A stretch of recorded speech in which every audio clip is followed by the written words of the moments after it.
It's lovely. Yes, indeed. What's up, everybody? Welcome to Momma Jokes 2. Give it up for yourselves one time. Yeah. All right, y'all ain't had enough to drink yet? Because y'all sounded like real scared. Everybody all right? Everybody scared? Everybody cool? Welcome to Brooklyn. Anybody? Who's from Brooklyn? Brooklyn, make some noise. But wait, hold on now. Are you pre-Bloomberg Brooklyn or post-Bloomberg Brooklyn? There's a difference.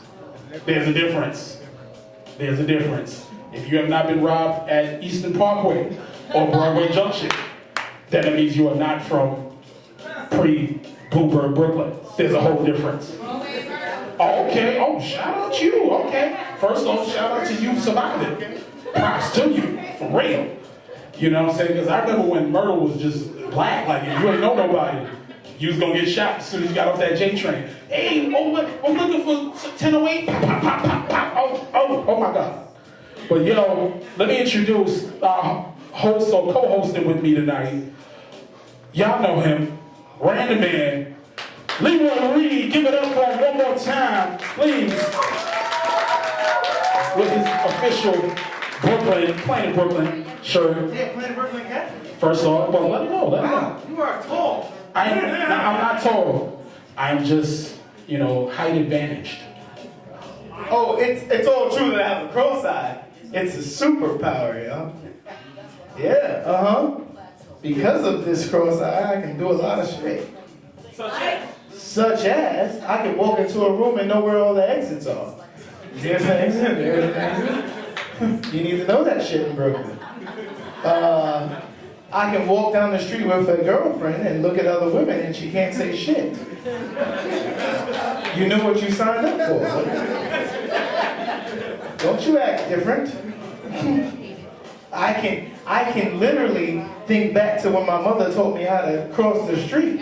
She just said, you don't gotta look both ways, just go out there and look. You got it. You got it down pat, just go out there and look. I just was like,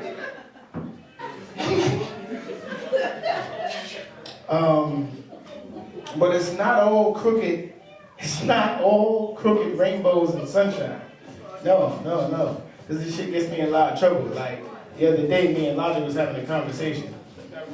And Logic said, hey, you alright? I was like, what you mean? He's like, I can always tell when you're lying, when your eye gets straight. Like, so that's fucked up. Logic, I said, it's fucked up and it's true. It's like an instant lie detector. This thing goes straight, lying. Bringing Logic back on stage because Logic's about to rock out for you. So, give him all of the applause that you can give him in the building, everybody. Hailing from the great city of Queens, Logic! Yeah! Shout out to all my Queens people in the house. Any Queens people in the house? Yeah. All right, yeah, they ain't alone. They thought we don't try to journey out to Brooklyn. We Queens heads, we everywhere. Queens heads are everywhere. They say Brooklyn heads are everywhere, but that's because everybody want to claim Brooklyn. But realistically, everybody want to live in Queens. Okay, you got own property, you got a beautiful lawn, you got, just pristine. It's just beautiful. It's just beautiful. Trust me. Come to Queens. We're fighting gentrification every day. It's beautiful. Your house is still owned by the Jamaican cat who's owned it for the last 40 years. It's beautiful. It's beautiful. You come on out. Come on, stop being afraid. I know Brooklyn people, y'all be like, yo, there's 140th Road, there's 140th Drive, there's 140th Avenue. Guess what? You know why? Because we got space. We ran out of street names. That's why we chilling. That's why we doing what we do. We got space. We got space for 2 airports. Think about that. Whenever you want to leave New York City, you got to go to Queens. What does that tell you? That is the gateway to freedom. That's what Queens is. It's the gateway to freedom. Anywhere I really want to go, I'm going to go to Long Island. You got to go through where? Through Queens. I got to go to Cleveland. You got to go through Queens. Unless you're going to go to Newark, and good luck. Because the Newark airport, they still shooting people. Okay. I saw an airplane on bricks. I was like, wait, hold on, they stole the airplane wheels? How? House swing. One of the uncles that was like 16 and he like 12. So you got that uncle that you go to school with.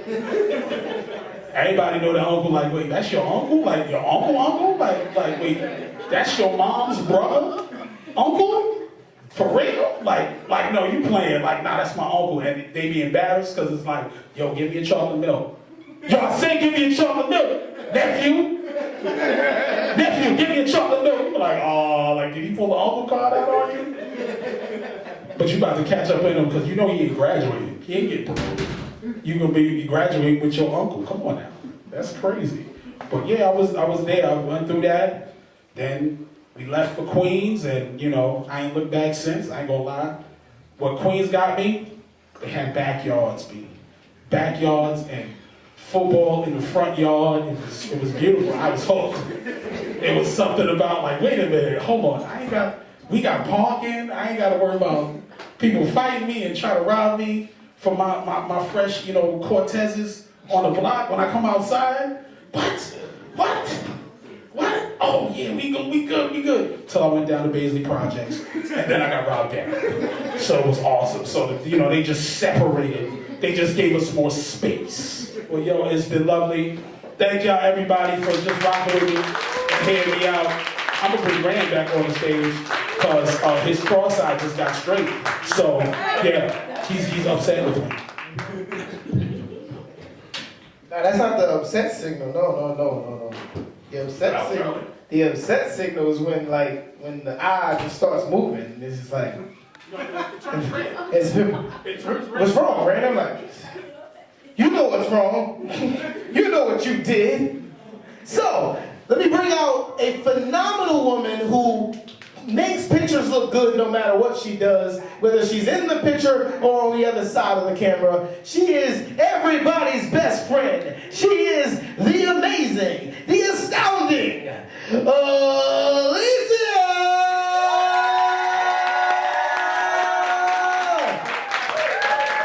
Michael Buffer, eat your heart. Thank you. I was going to say I was a first timer, but he told y'all. Let me move this off the stage. It's not really part of my scene right now. So, as he said, my name is Aleecea, and fun fact about me, I love to travel. Traveling is like my passion, my soul. I work to travel, I save money to travel, and I just want to travel the fucking world. And in January, I was very lucky enough to have the opportunity to go backpacking in Asia because my job closed. So instead of finding a new job, I said, I'm going to go on vacation. And I was unemployed. A couple months prior, I had just ended a 3-year relationship. I was 25, so I was like, you know, this trip is the time of my life. I'm going to live my best fucking life in Asia right now.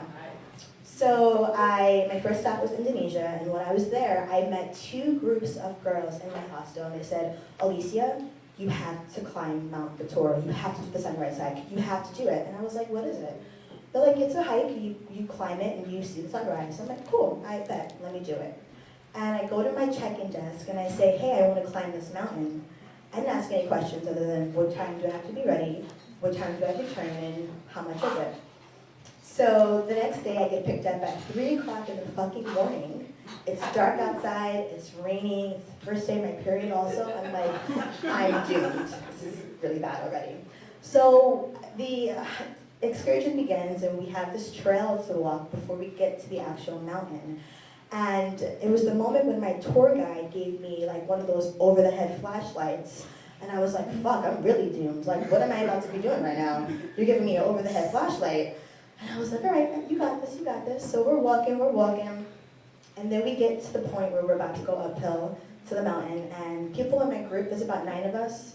This one guy like whipped out his hiking stick and he was like ready to go. And I was like, oh God, I'm really like totally unprepared. Someone had on hiking boots. This other girl had a backpack with like a water thing in it to like sip water on the way. And I was like, I don't have any of that shit. And I was like, God, this is really gonna be a fucking mission. And honestly, I cried while I was doing it. It was the hardest thing I've ever done in my life. And when you get to the top of the mountain, you're supposed to have that moment where it's like Instagrammable. It's supposed to be cotton candy skies. mountain peak above the clouds. None of that happened. It was foggy, it was raining, all I saw was whiteness, and I was like, this really wasn't worth it at all. And I was really mad. I was like, I fucking wasted my day. Not really. Now, I've been to Thailand before, and this is my second time there, and I said, when I go to Thailand, I am going to stay overnight at Phi Islands. I have to do it. So I leave Krabi, and I take the 2-hour ferry to the island, and I get off the boat, check into my hotel, and I find this guy to take me out into the bay on his boat. Having the time of my life. He's taking pictures of me. I have my beer, I'm playing music. Everything is wonderful. And then I get back to the land. I go to my hotel, get ready for dinner. And as I'm getting ready for dinner, I'm like, oh my God, my eye sockets hurt. Like, isn't that pretty weird? How do your eye sockets hurt? And I have a terrible, terrible migraine. And I'm just like, something is really not okay. But I rocked it out. So then I go to dinner by myself. I watch a live band, I have margaritas, I get pretty tipsy. So tipsy, I got a huge tattoo on my arm, and I didn't even feel it. And then I get back to my hotel, and I'm on FaceTime with a friend, and I'm in the bed, and my hand's on the pillow, and I'm like, I can't even hold this phone right now to FaceTime you. She's like, what's wrong? I'm like, I don't know, I have no energy whatsoever. And the next morning I had plans to wake up at 5 a.m. to watch the sunrise and do a hike. And don't worry, I Googled this one. It wasn't 8 miles. It was a mile and a half. And I wake up the next morning at 5 a.m. and I have no energy. I'm completely depleted. And I couldn't move. I'm in the bed, like, stuck. My ankles were hurting, my knees were hurting, my elbows were hurting. Every joint was hurting. I'm Googling like traveler's arthritis. I'm very confused. I don't know what's going on. And then I'm having chest pains. I was vomiting. I was like, do I have the flu? Do I have pneumonia? I don't know what the fuck was going on. So I'm like, all right, cool. Clearly this hike ain't happening. And this sunrise watch isn't happening either. So I go back to bed. And I wake up in time for checkout. Checkout's at 11 o'clock. And it literally took me 45 minutes just to put an outfit on and pack my bag because I could not move. And as I check out, I said to the lady, I was like, is there any way I can get a ferry, a taxi or a motor scooter down to the dock? And she's like, no, everyone walks here. I'm like, cool. Cool. So my 20-minute walk turned into like 45 minutes because I had to keep stopping. I had no energy. I had to drink water. Then I get to the dock and I'm like, all right, let me try and eat something. So I tried to eat some fruit, got a smoothie, had some water, couldn't do any of it. So I go on the ferry's like 2 hours. I get back to Krabi, I take a 2-hour nap, and I wake up and I say, all right, I'm gonna go to the pharmacy. Because in Asia, you can go to the pharmacy and buy anything over the counter without a prescription. So I go to the pharmacy and I'm like, hey, not really feeling too well, and I had to ask her for her seat behind her, where she was sitting, because I couldn't even stand to talk to her. And she's like, what's wrong? And I'm telling her, I'm like, my joints hurt, I'm vomiting, I have a headache, I have a fever. And she's like, you have dengue fever. And I'm like, what? She's like, dengue fever. And I'm like, I don't think I have that. Where's it from? And she's like, mosquitoes. And I was like, I don't think that's right, because when you think about mosquitoes, you think about really bad shit. You think about yellow fever, Zika, malaria. I was like, maybe I just had some bad water. Maybe the needle I got tatted with was contaminated. I was like, I don't think you're right. And she pulls out her iPad and she's showing me all the symptoms and whatnot. And I was like, I don't really have all those things. She's like, it's dengue fever. I'm like, well, how can I cure it? And she's like, there's no cure, there's only time. And I'm like, well, I still have to go to Vietnam and Cambodia after this. Like, I don't really have time. And she tried to give me muscle relaxers, and I said, fuck that. Not taking muscle relaxers for the first time in Asia. I don't know how I'm going to react. Came. So I had this rash all over my arms, all on my chest. My gums were bleeding. It was like some really freaky shit. And I was like, I don't know what's going on right now. Everyone was like, Aleecea, please come home. My dad was worried. My sister was worried. And I'm like, listen, my flight isn't until the 6th of February. I can't come home. I have 2 more weeks to thug it out. And they're like, you're fucking crazy. And I was crazy. So I think it's about day 4 now. I go back to my tour desk and I'm like, hey, what can I do today? And she's like, okay. Well, I said, what can I do tomorrow? She's like, here's a book. So I looked at the book and I'm like, all right, cool. So she's like, this is an all-day tour. It's $40 to pick you up at 8, you get back here at 5. I'm like, perfect, that sounds cool.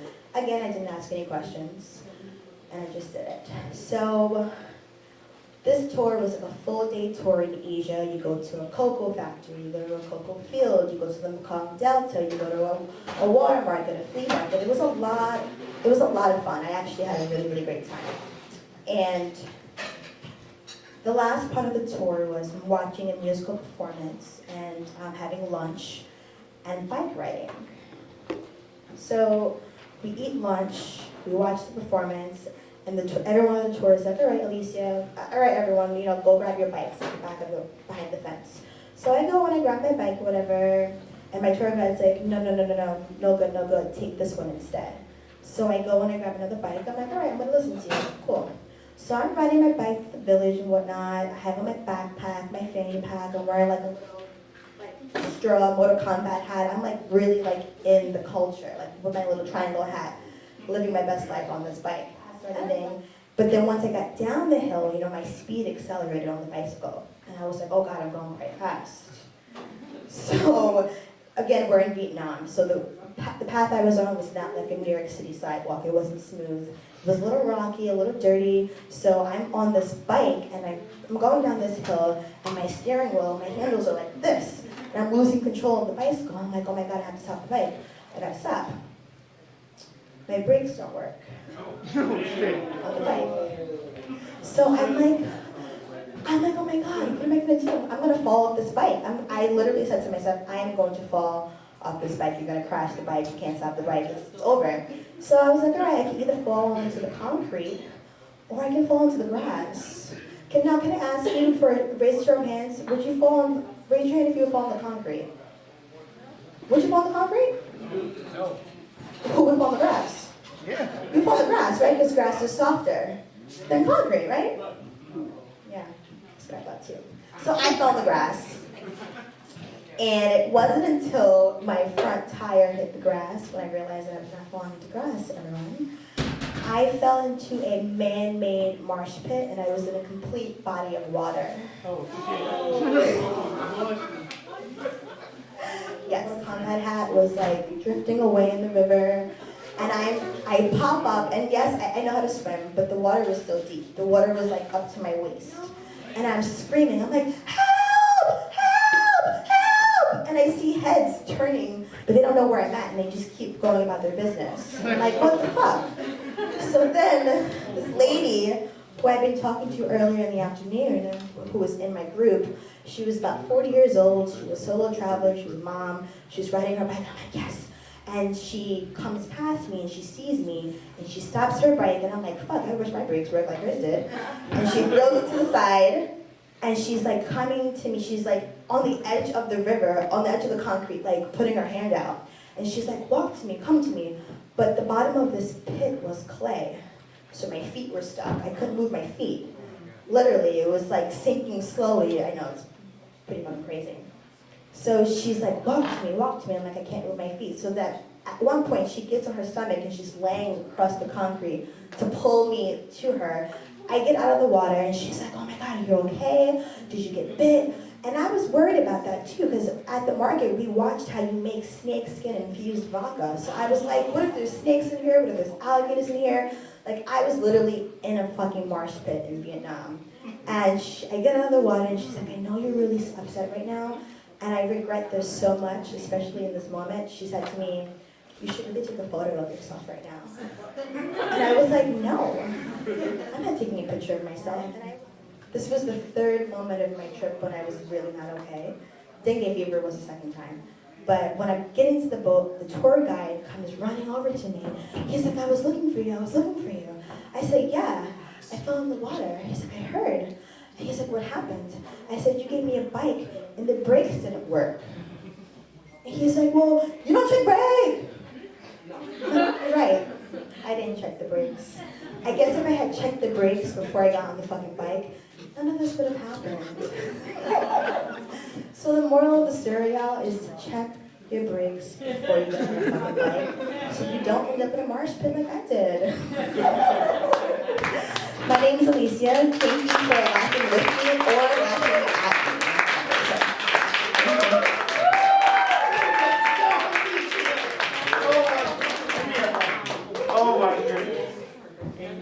and you thought you were gonna do bad. People were laughing. You fell in the mosh pit. Why did you do that? Yo, give it up for her one more time for surviving Vietnam, okay? Alright? That's not easy, but she said she had bugs on her, she done had dick gape. I'm not going to Vietnam. You have just sold me on avoiding Vietnam. What the hell is DJ Fever? I don't know. I'm not getting that. I don't know. It's Pokemon. I thought it was. Yeah, all right? We're about to turn this shit up. I don't curse this much when I'm outside of comedy. I just want you guys to know I'm a preacher. He cursed like a sailor. Okay? He's from East New York. He's been cursing since he was 2. But let me introduce you to one of the most phenomenal women that I have ever met. Let me tell you something about this woman right here. This woman right here can, 1, tell you how to run your show. 2, tell you what you've been doing wrong on your show. 3, tell you how you can get people to come to your show. And 4, come on your show and shut the shit down. And let me bring to the stage. I know her as Reema, but everybody else knows her as RadioReema.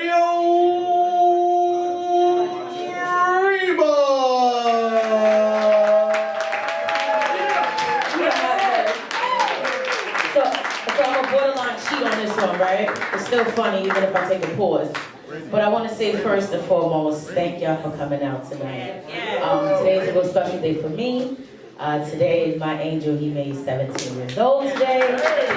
So, Mama loves you. This one is for you. So we're going to start with funny, right? So first of all, he goes inside the chat with all of the ladies, right? We talk about RanDAMan, and he tells all the ladies about how many minutes they got. And he says, yeah, you know, such and such, all 5 ladies got like 8 minutes or whatever. And he's like, Reema, you get the rest of them. You got like 13 minutes. I said, hold the fuck up. Wait a minute. I'm not that funny. I said, wait. So I started hitting everybody up like, yo, I'm selling these fucking minutes. I'm selling them at 3 minutes for $5. Like, what the fuck is that? Like, I'll take food stamps, whatever you got. Matter of fact, it'll be a favor, but you gotta take these fucking minutes. So you know who took the minutes, right? Rand and Logik. They said, fuck it, we gonna keep within ourselves. So, I told you I'm cheating, right? So, I want to do some mom stuff, right? Because I'm a mom, and I have a mom, and everybody, you know. So, do y'all remember waking up early in the morning and getting ready for school and whatnot? And then you get rushed out the door for school, and your mother's taking you, and as she's taking you, hi! I want to laugh too. So as she's taking you in the morning and all that, right? She sits there, she see the crust on your face, and the first thing she do, right, is what? Wipe it, right? See, I had the worst of it because my mama smoked cigarettes and shit. So I went to school smelling like Newports and balls. The shit was the fucking worst, I'm telling you. I'm single. I know, it's amazing. So I'm single, and social media dating got real different for me ever since I got my BA, because I got a BA in psychology. I brag different. Let's go! So I be reading shit, right? So there's an algorithm. I'm about to teach y'all some shit. So social media, I started learning how to read people's algorithms, okay? Men and women. So for women's algorithm, you want to know when a woman is horny, don't y'all? So when a woman wants some dick, she started posting pictures of all kind of raunchy, nasty shit. She got one post of a picture with the guy between another woman's, you know, legs and sitting on top of a thing, and she's like, I wish this was us, and all this other stuff, right? And that's when she's horny. But when she's gotten some, now everything is all rainbows and butterflies and shit. Like, oh, I can't wait, we gonna get married. They, you know, she's screenshotting Pandora songs and shit, Jagged Edge and shit. She's all in love. That's how you can tell. Now when it comes to guys post all kind of random shit all the time anyway, right? So it's really hard for you to tell. But they post some shit right after they do some shit. That's how you can tell. They do. So let's say, right? let's say he done had the nastiest, freakiest, nasty-ass sex he wanted. The very next day, he start posting about that shit. If he had a threesome, he gonna post something about a threesome. If he had anal, he gonna post something about an anal. I promise you, just check his algorithm. And that's the nasty shit. If you've ever been with somebody, check their shit the very next day. And if she ain't talking about you, or he ain't talking about you, maybe you need to check somebody else. Now, see, for me, as I'm single, I have a Rolodex, right? So, right, that's right, a Rolodex. A lot of people got a Rolodex, right? So my Rolodex go from really good. My Rolodex go from really good dick to really good head. Unfortunately, as I scroll down, the belly get bigger and the dick gets smaller. Shit like that. That's fucked up.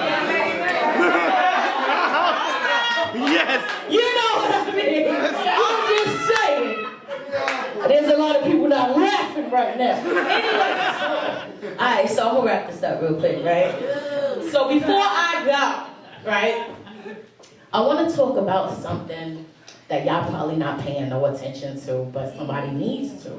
See, because as a doctor, soon to be, right, I be acknowledging all kind of different shit, right? So I want to talk about a struggle beard. Do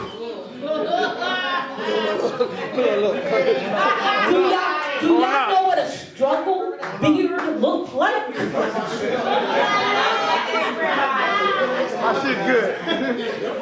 shit good. So a struggle beard is when a guy has patches all over his face, right? Trying to connect it. It might be a little rough. It never grows in right. None of that. Do you know why? He has a struggle beard. Well, not necessarily not eating it right. He's eating the wrong pussy. Your beard is a reflection of the pussy you eat. I can't. So if he have a struggle beard, that bitch is struggling. Y'all